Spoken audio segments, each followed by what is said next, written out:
Hi everyone, welcome back to Coin Bundle Conversations in partnership with Tuesday Capital, where we invite some of the leading entrepreneurs and investors in the blockchain space to learn about their story and their investment strategy so that you can learn from their experience as well. Today I'm really excited to invite my friend Atif, who's the CEO and co-founder of Block.io and one of the people who I would call the OGs in the blockchain space. So Atif, thanks for joining us. Welcome. Yeah, thanks for having me. Great. So Atif, to start with, want to learn a little bit more about your journey. So you started your first company very soon after you graduated from college, when you were very young. So tell us about that. How did you decide to start your company instead of getting a job like everyone else? And what was the company? Yeah, so right after undergrad, you're cramming for exams and you're like, I'm going to get the grades and you got to memorize everything. And then 3 days later, you're like, you just forget what it was. Yeah. So that's the phase I was in. Right after undergrad, Facebook was just coming up. They had just launched their developer platform. So this was around June 7th or June 4th that they launched it. And there was a few apps that were doing 1 or 2 million monthly active users. I'm like, okay, this seems interesting. So what kind of thing would I build? And we were thinking as a very social network centric thing. So it couldn't just be a game because everyone plays a game. This is a social network. This is the first time it's happening. Yeah. And I wanted to build something for it. So I saw two people fighting at a cafeteria over who's going to pay for a coffee. I'm like, that's a friendly little squabble. Yeah. How about we take it online? It's a social thing, right? It could be friends could pick a side, like she broke my nail or whatever. Yeah. So that became really popular. It was the first text-based fighting game or first fighting game at all on Facebook. And then I sold that in 2008, 6 months after I created it. Wow. And then I realized something. People are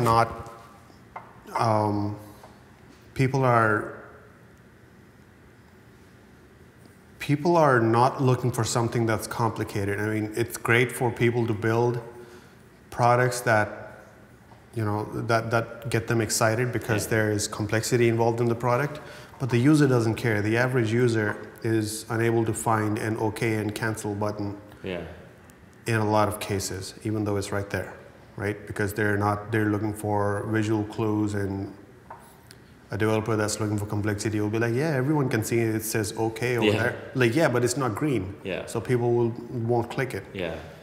So I started thinking about doing something very, very simple.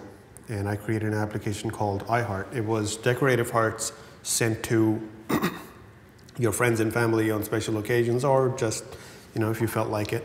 And that became the #2 application on Facebook behind Farmville. Wow. So you built the #2 application on Facebook. That must have felt amazing. And I wanted to keep it under the radar, but people found out and ranking sites started listing it and everyone started congratulating me. I'm like, fuck.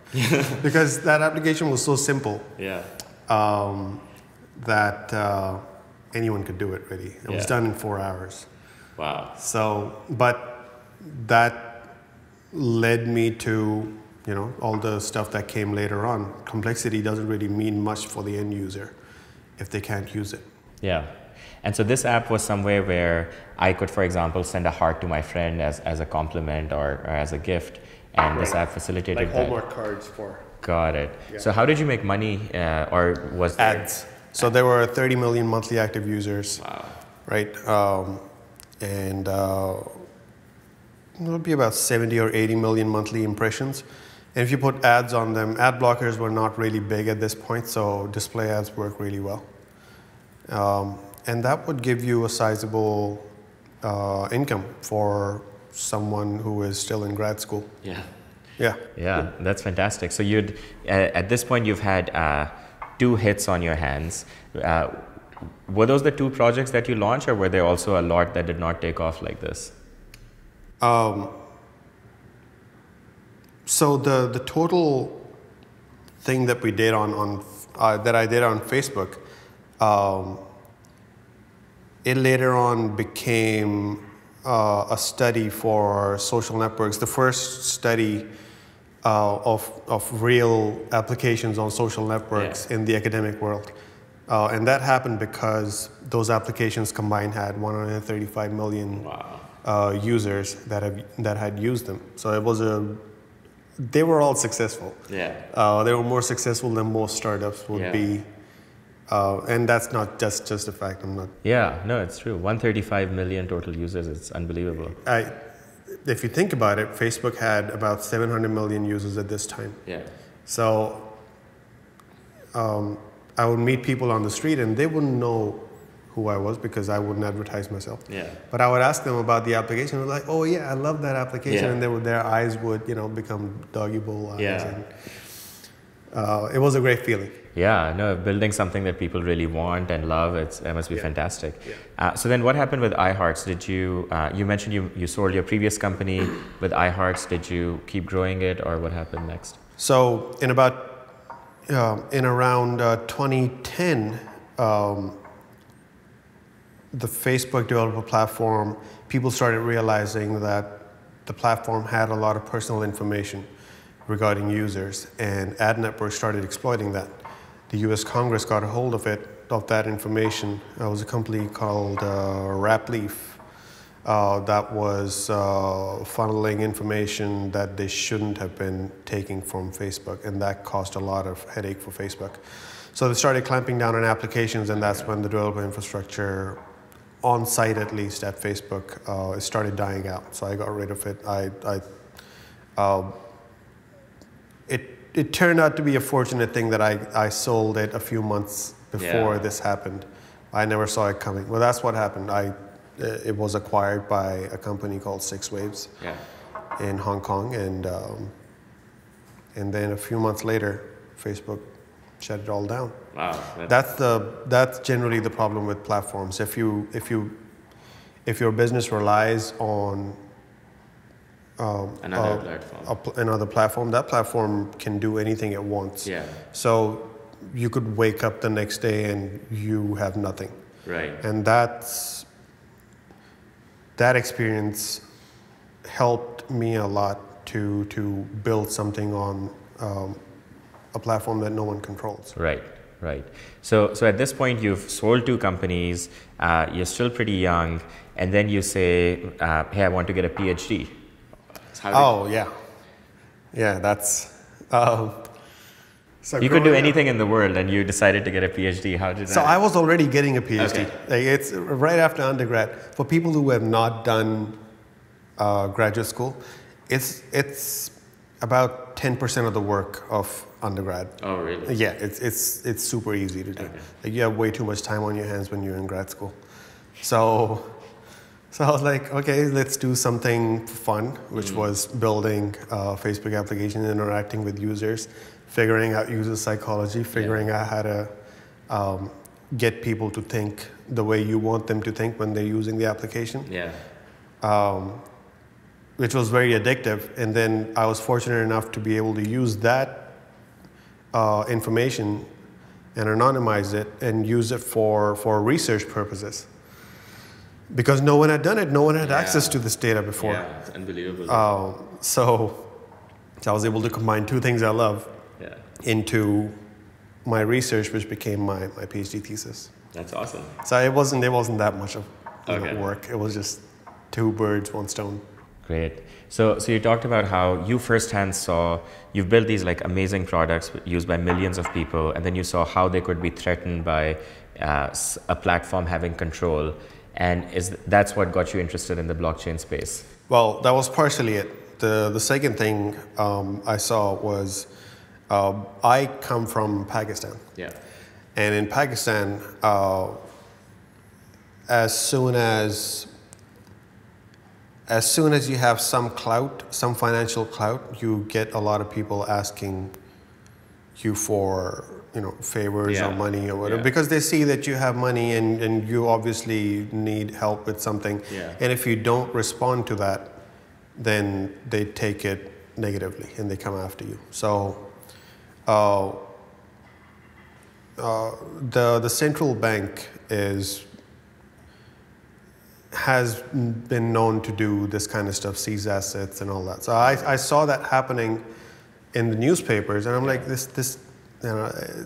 So as soon as I give my money to the bank, at least in Pakistan, I've given up control of my money, which is true. And the memories of the 2008 financial crash were still very, very new.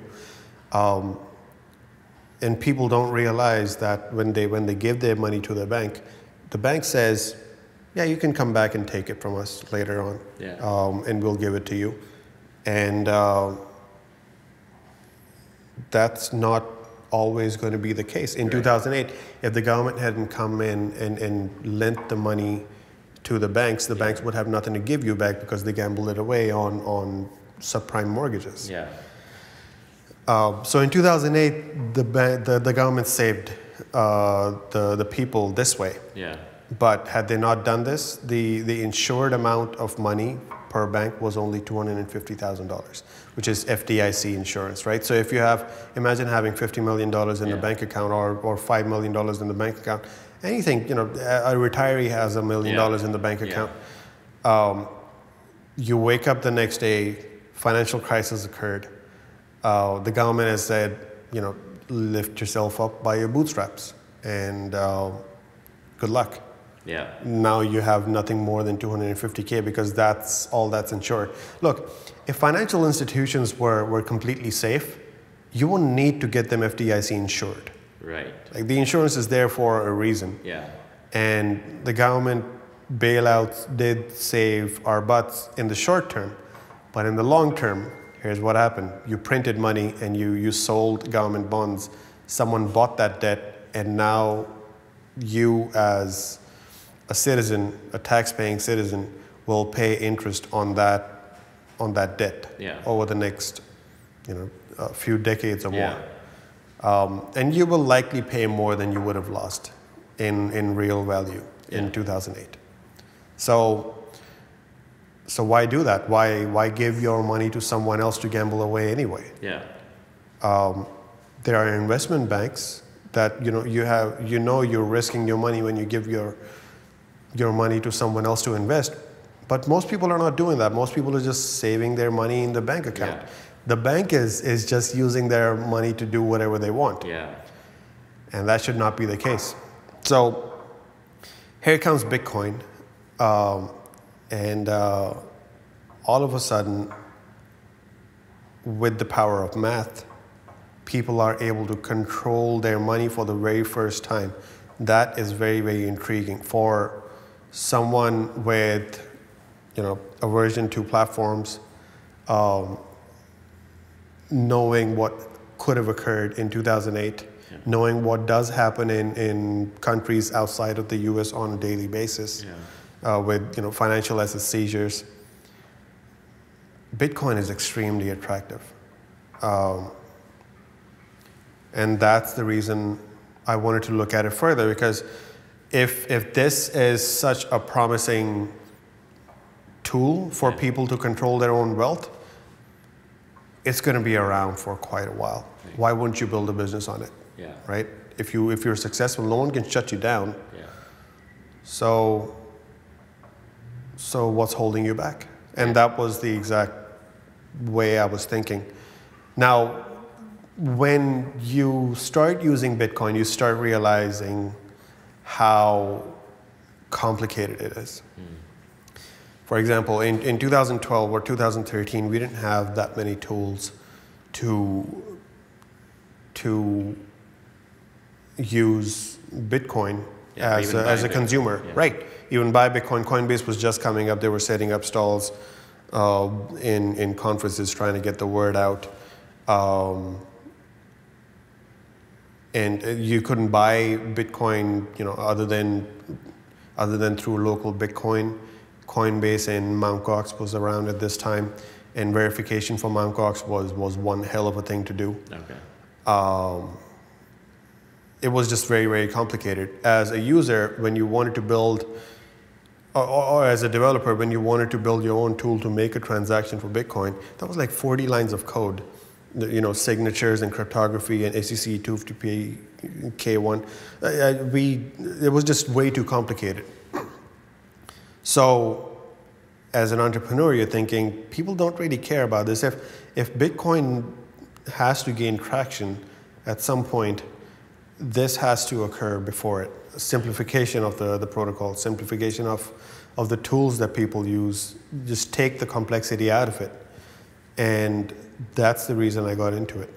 Because I had already experienced the shift from complexity to simplicity and the huge gains that come from simplifying something that people want. And it's really amazing because it came out of your own need to have control over your own assets. Right. And then you, as an entrepreneur, you said this is a great opportunity to extend that to other people as well. Right. Yeah. It's so as a developer,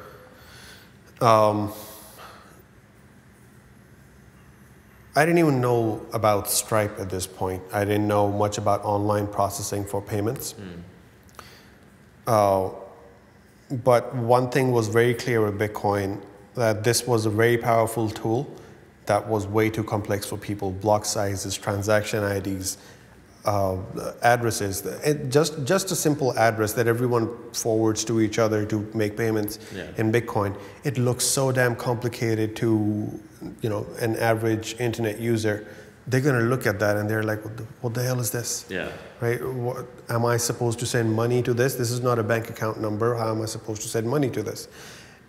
Now, let's assume you've figured out how to send money to this thing. Now you've got things that are 8 decimal places. In your life, you've probably never seen something, with that many decimal places, not even pi. Yeah. We only go to like 3 digits for that. So how would a regular user know what to do? What are exchange rates? They fluctuate. Where does Bitcoin get its value from? All of these are very complex things. Now,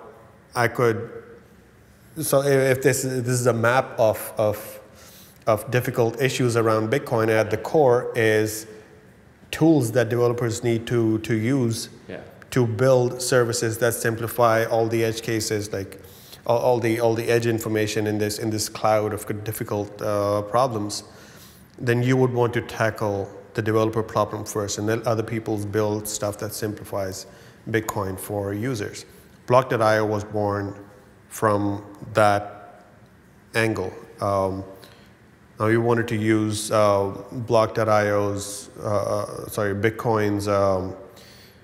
multi-signature protocol or standards, and make sure that we don't hold any money or we don't have access to any money, because then we're not any better than the banks that we wanted to get away from.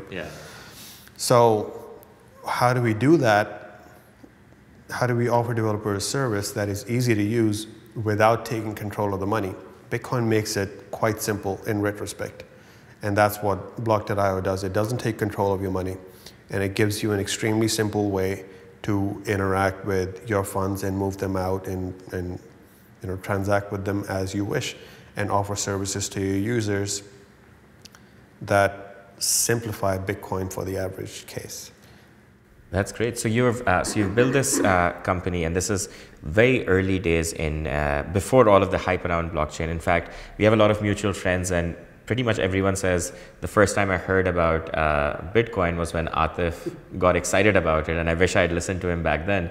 So back then you were really early on in the space. When you would tell people about this Bitcoin thing as well as Block.io, what type of reactions would you get from people? The hardest thing for people to get their heads around is, where does money get its value from? So they say, oh, so someone just created 500 scarves and said each one of these scarves is worth $1 million. Like, why does that scarf have that value? Because that one person said it. Well, if that one person doesn't. So people had a lot of issues with how valuations occur for Bitcoin, and they saw it as a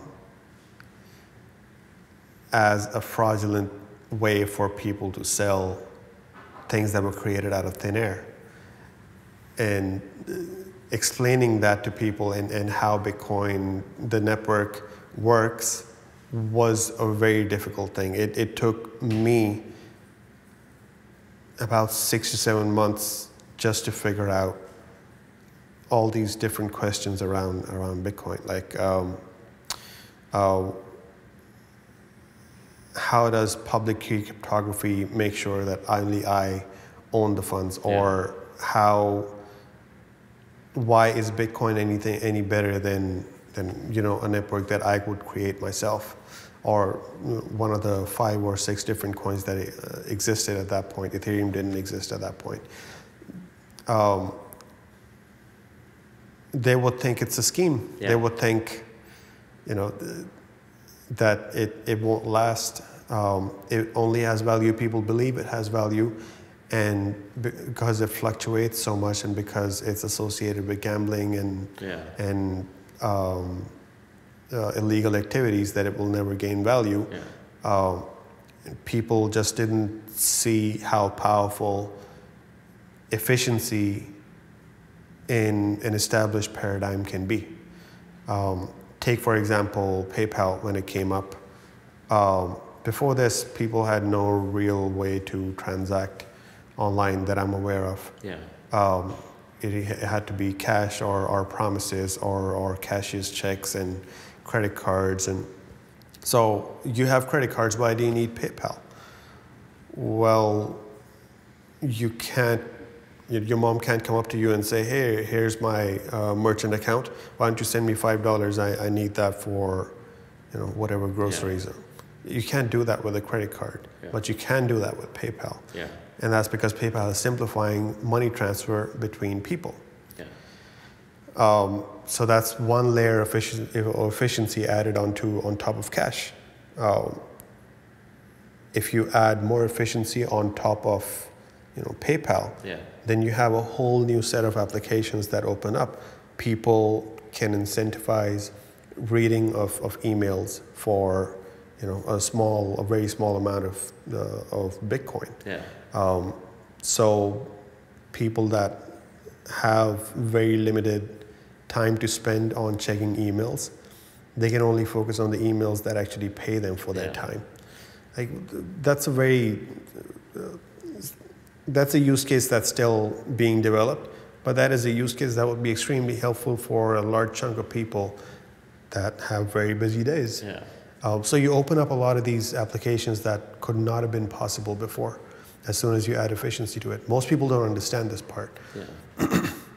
When Tesla came up with electric cars, people would mock it, saying, I can't even go to the store and back and without charging my battery for 50 hours or so. So why is this any good? When the car came out in the late 1800s and early 1900s, why is this any better than my horse? My horse, I have a connection with it. With a car, what can I do? Well, the car, as soon as you added efficiency to it, all these remote areas were accessible to you now. So a lot of applications, a lot of new businesses were made possible because of the invention of the car. The world became more accessible, but people didn't realize this when they saw, a tin can next to a living horse. It was like, oh, so it's a horse that doesn't poop. They don't see the big picture. And that's generally the case. It's nothing against humans. We just don't see the forest for the trees. No, that's really insightful. And so for Bitcoin, you saw it in those early days when people were still saying, this is the tin can, I love my horse. Where do you think we are right now in the evolution? There's obviously been a lot of hype over the last 1 year. You've seen many cycles. Do you think, and you're obviously building a company that supports mass adoption and tools as well. So where do you think we are in the evolution of this space? So I have 2 services. One is Block.io, which focuses on developers, giving developers the right tools to build products on top of Bitcoin themselves. And the second one is consumer focused, that gets people to use Bitcoin more by giving them an easy way to. It's a platform for people to sell and trade virtual in-game items on Steam. That's great. So how does it work? This is called BitSkins. This is called BitSkins. So if I'm a user and if I have a virtual sword on Steam, how do I use BitSkins? So you come up to BitSkins and say, hey, I think someone might find this sword valuable. Yeah. And I'm going to sell it for $5. And it shows up on BitSkins when someone browses it. And people are like, yeah, I like the sword. Yeah. I thought it was worth $6. For $5, that's a good deal. I'm going to buy it. Now, the seller gets $5, with a small fee deducted from it. And they're like, I want to cash out. And we give them PayPal, and we say, it'll be a 2% fee. Yeah. We give them Bitcoin, and we say, there'll be no fee, right? Then people are like, what is Bitcoin? Yeah. Like, why is there no fee on this? And then when they start looking at it, they're like, oh, so I can control my own money, and for now, it says, it can either go up or go down. So it could be a good investment opportunity. Yeah. And if I need to spend it, I can just spend it without getting permission from someone else. This is very strange to someone who has used PayPal all their lives. These are 15 or 16-year-old gamers. Yeah. So that's BitSkins. Now what we're seeing as the biggest hurdle for Bitcoin is the volatility in prices. It's great when the price is going up because everyone is like, I'm going to cash out $5 and then tomorrow when I wake up, it's going to be $6. Yeah. That's great. That's a great feeling. But the reverse is also true. Yeah. If you cash out $6 today and you wake up tomorrow, it's $5, you don't feel so good about Bitcoin. So volatility is a major issue. And I personally expected Bitcoin to lower its volatility as it goes up in value. But that has not happened. And that will most likely not happen until it becomes the dominant form of currency. Because right now, traders they either move one way or the other. Like they move en masse to either drive the price up or en masse to drive the price down. And a consumer that doesn't trade is stuck in the middle at the whims of these traders. Right. Now, if more people transact in Bitcoin, then stability starts to creep in. Right. So volatility is the biggest hurdle, and it needs to be. Well, it will eventually sort itself out. Yeah. Yeah. And so with BitSkins, it's amazing because there's all these people who are playing video games and earning these virtual goods, and then you're giving them, in many cases, their first exposure to Bitcoin when they want to make money from these goods. Right. So in some ways, you're expanding the ecosystem of people who are involved in this space through both of your companies. Yeah.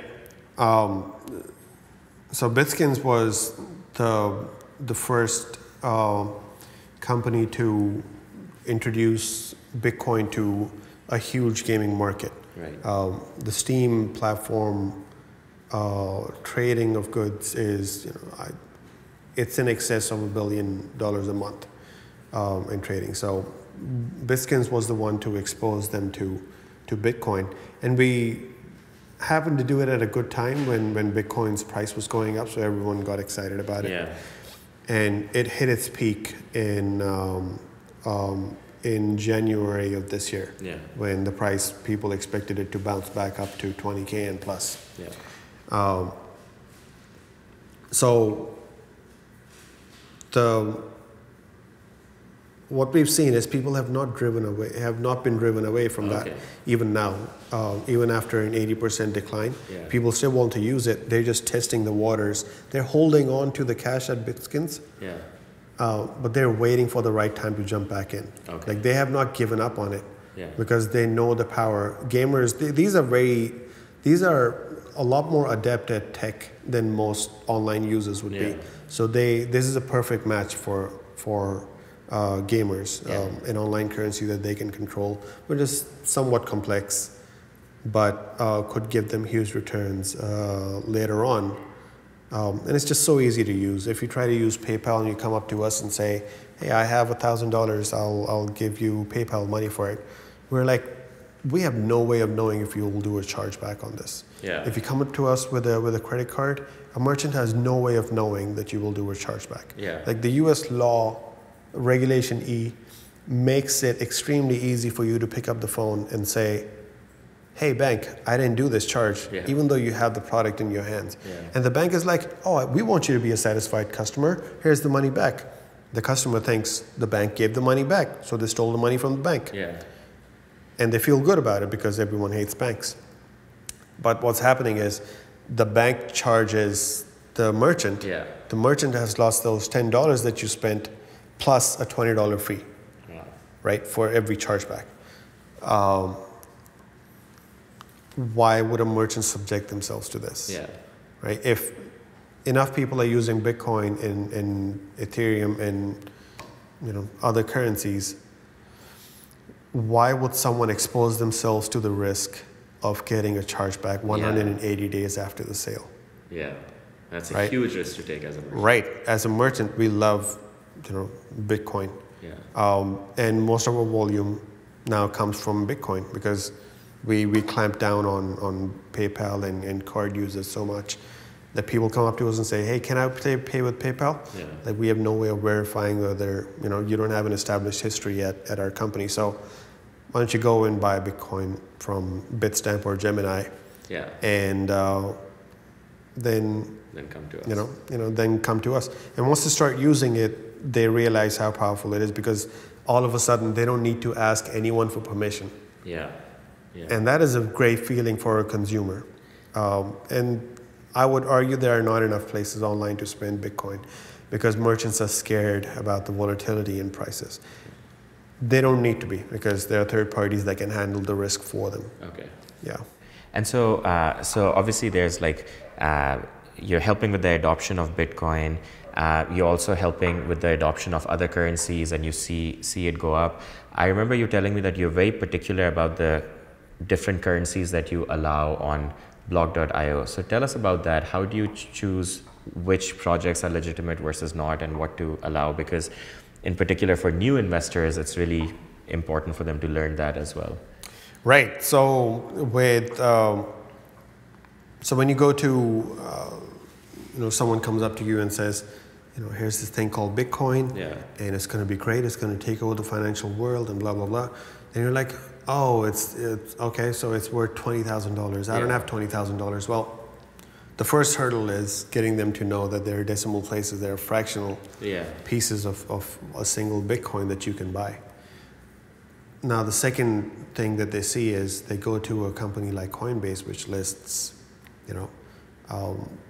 other currencies or other networks, and they go up to it and say, hey, there's Litecoin, which is worth $100. So here's something that's worth $20,000, and here's something that's worth $100, and they work the same way. So why would I buy the $20,000 thing? Yeah. Right? Why not just buy the $100 thing and wait for it to go up? Yeah. Because I could get bigger returns on this. Well, it turns out these coins are not created equal. Like the technology that powers Bitcoin, or people tend to refer to it as just the blockchain. It's not, the blockchain that is powering Bitcoin, the ledger is not as secure as, it's more secure than the one that is powering Litecoin. Okay. The one that's powering Litecoin is more secure than one that's powering some other feather coin. Yeah, some other. They are not all created equal. So when you transact on the Bitcoin network, you are getting the highest security currently possible for an online currency that you can control. With Ethereum, you're getting something less than good security, but that network is not directly comparable to Bitcoin because it operates on very different parameters, very different philosophy.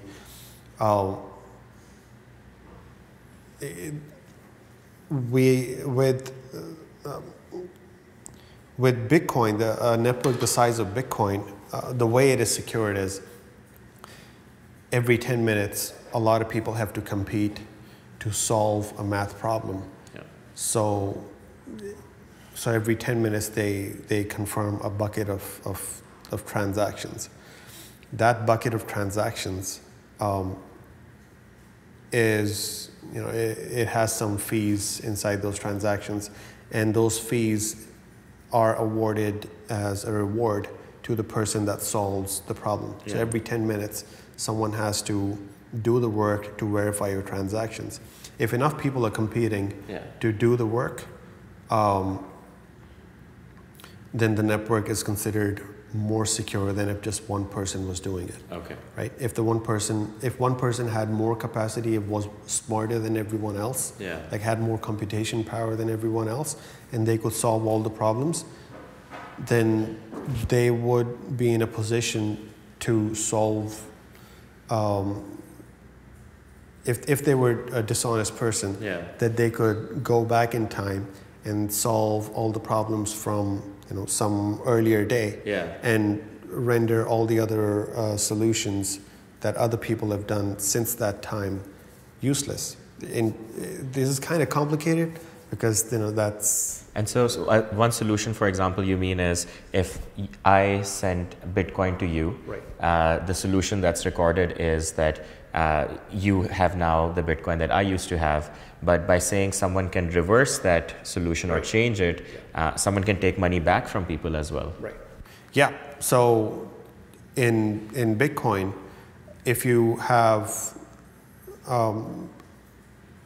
in Bitcoin, we talk about computation power because the number of hashes per second is how we estimate how smart someone is to solve a problem.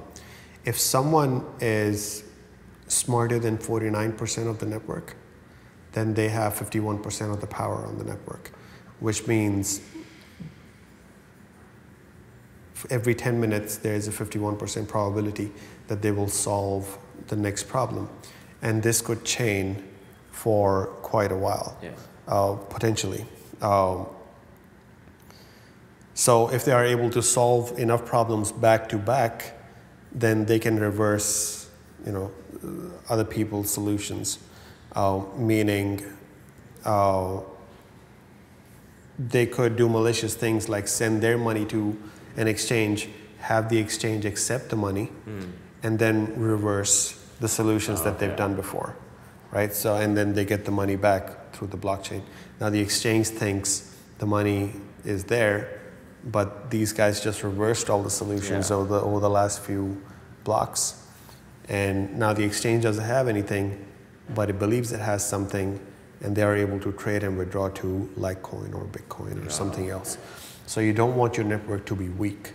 And then if someone does that, and I think you refer to it as a 51% attack. Right, this is called a 51% attack, and that is happening right now. Over the last few weeks, it has happened to 2 networks. Okay. One of them was, I forget one of them was a fork of Bitcoin called Bitcoin Gold. Okay. And a 51% attack. With that 51% attack, people were able to steal millions of dollars from exchanges that were treating it kind of similar to the security that Bitcoin offers. Right. And it turns out that it's not equal. And then a few weeks later, it was followed up on another network for some other exchange that was treating it as a secure currency like Bitcoin. But it was not. It was a very small thing. Anyone with half a brain could become more powerful than 51% of the people on that network. Now that's a really powerful insight for people who are listening to this, because I think a lot of people who, when they go and buy these different coins, they look at the features, they look at the team, but they often don't even think about the security aspect, or what's the risk that someone can take away the money, and is this as secure as Bitcoin or not? And so it's really important for people to understand from you that not, as you were saying, not all coins are created equal. Yeah, it's when you go up to Coinbase or Bitstamp or Gemini or something else, there's a reason the price of Bitcoin is as high as it is. And it has been sustainably higher than everyone else. The price of Litecoin, it has sustained itself over time. The network has sustained itself over time. The reason is not that, the reason is that it's different from most other coins out there. The price for Feathercoin is non-existent, almost, because the network is just not enough people have trust in the network. So why would they price it as something different? The price is the easiest way to look at the worth of a network in people's minds. But don't get fooled by short-term spikes in prices. Look at the history of the network. Right. Look at the philosophy behind why it was created. Right. And if it is not security focused, if it is not user focused, if someone is dictating the policy for the network, it's not worth it. Right. Now that's really helpful advice. And you obviously are like an expert in this space. You have a PhD, and you have the ability to analyze this. What advice would you give to like a normal consumer who doesn't know a lot about computer science but wants to get exposure and start using Bitcoin or these cryptocurrencies? How should they get started? How should they analyze this space? For someone who doesn't have exposure to Bitcoin, I would tell them to go and transact in Bitcoin. Just buy something. Go to overstock.com, buy a couple of towels, and then see how it works. And if you want to be the cutting edge new consumer, then go to a VPN store and buy a VPN subscription over the Lightning Network of Bitcoin. That's like level 2 of consumerism right now. And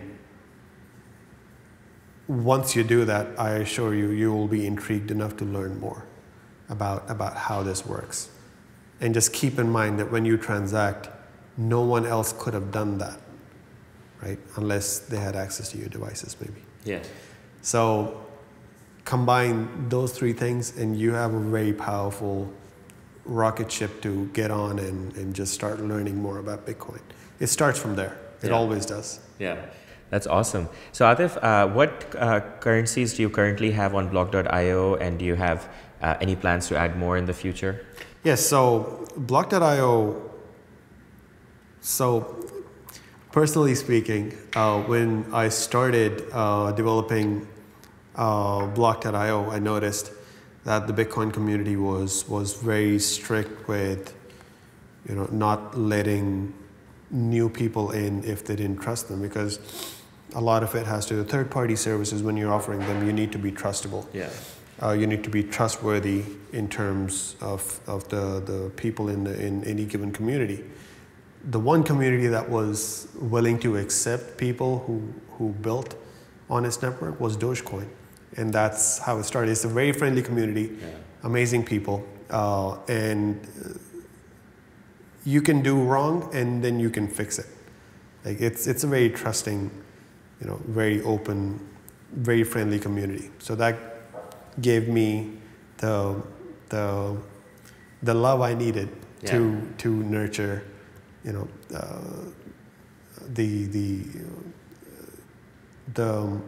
the time and commitment needed for creating something like block.io. So after Dogecoin, I added Bitcoin and Litecoin.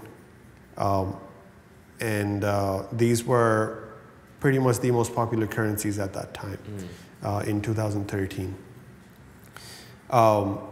Now we're looking at adding Zcash, Dash, and Ethereum and all of its tokens later on this year. And the reason we're doing that is because we see the usage of these coins. Like, they've had enough of a proven track record over the last few years, like at least 2 years, with enough safeguards in place. We believe we can drive their adoption further. Ethereum already has its adoption, ICOs and tokens creation and all that.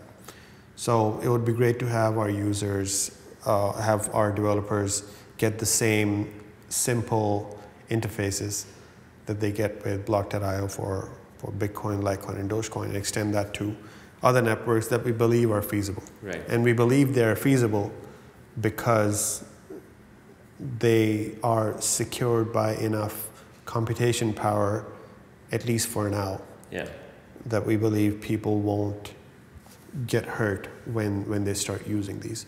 And that's the biggest criteria we have for adding something to Block.io. We don't want to just add, anything that pops up under the sky, because it could be here today, it could be gone tomorrow.